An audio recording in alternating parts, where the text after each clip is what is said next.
Sometimes relationship meant to end, and sometimes ending a relationship is a good thing.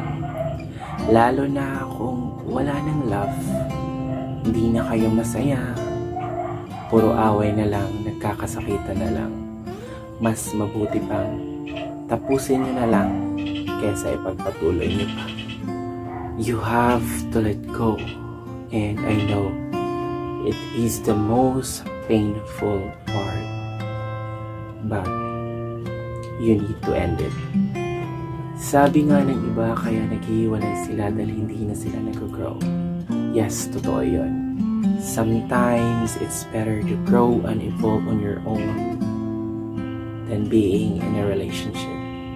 If you are unhappy with your partner, you don't need a specific reason to initiate breakup.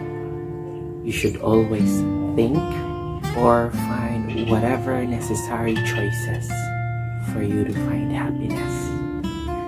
We know that life is full of loss and breakups, and letting go is part of it. It's just that may mga tao talagang darating sa ating buhay ngunit aalis lang. At dapat handa ka dun.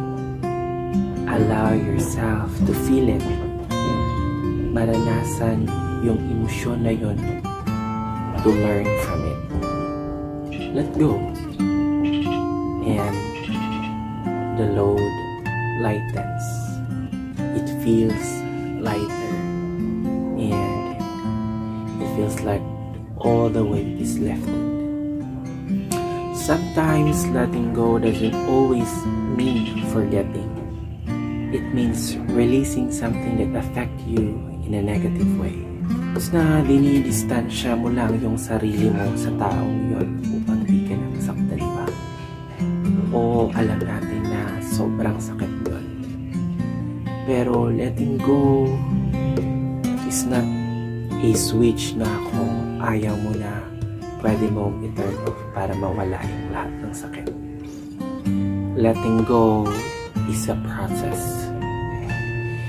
It is a process of cleansing our mind, body, soul, and heart. So, let go and you'll be free. And always remember that breakups is not a fight or war. It is understanding that both of you can no longer be together and decided to go their separate ways.